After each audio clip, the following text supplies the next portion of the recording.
As night crept through Bengaluru, the city transformed into a living creature, pulsating with energy beneath a veil of darkness. The distant sounds of honking cars and murmurs of people filtered through my apartment, yet here I sat, wide awake, feeling the heavy silence of the room press against my ears. Hours had passed since dinner, but sleep eluded me, much like a shadow that slips away just as you reach for it. The air was thick with anticipation, the kind that seems to herald a storm. Suddenly, a sharp knock shattered the stillness, jolting me from my thoughts. It was Mr. Nair from the fourth floor, his face ashen and drawn, a man usually defined by his quiet dignity, now marred by panic. Always dressed impeccably, he was a family man, his wife soft-spoken, their son Anil, the center of their universe.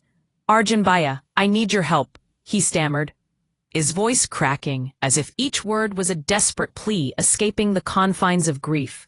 "Anil, he's missing. Gone overnight." Missing children were not new to me. I had seen countless stories of lost boys swallowed by the shadows of urban life. Yet, the desperation in Mr. Nair's voice struck a chord deep within me. A father drowning in a sea of terror, gasping for air. He pressed his phone into my hand. The screen lit up with frantic messages from Anil's friends, filled with confusion and dread. Anil, a soft-hearted boy who found refuge in online gaming, had played late into the night with strangers. The last message, a mix of excitement and fear, sent shivers down my spine. Something was terribly wrong. I closed the door, took a steadier breath, and felt the old instincts stir within me. The investigator in me, always restless, always alert, flickered to life. I pulled out my tools, multiple devices lined up, my mental chessboard set for the game ahead. First step. Locate Anil's digital trail. Gaming servers are notoriously secretive, but I had learned to navigate these complex webs without breaking a single thread.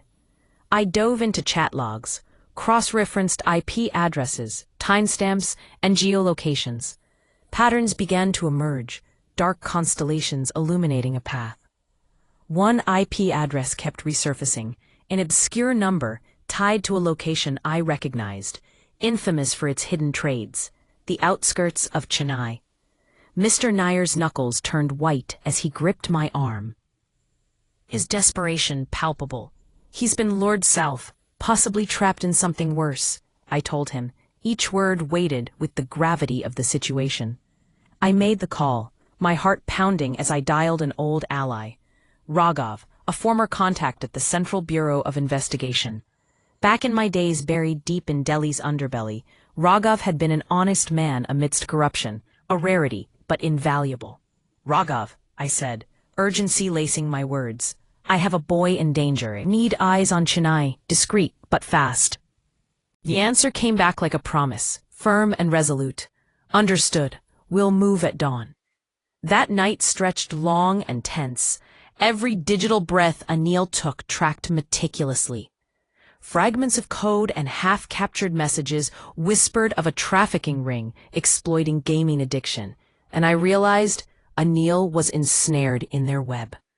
As dawn broke, I stood on my balcony, watching the first rays of sunlight touch the city.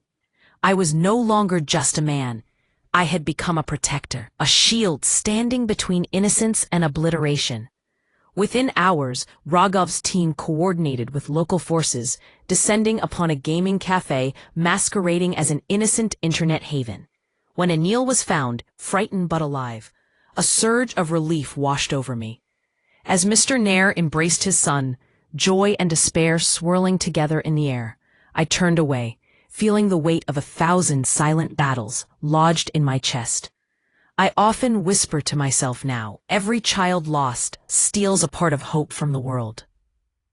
And every child saved restarts that hope. Strength is not measured in muscle or money. It is the willingness to stand when others run, to fight not for glory, but simply because someone must. And that's what we do. That's who I am.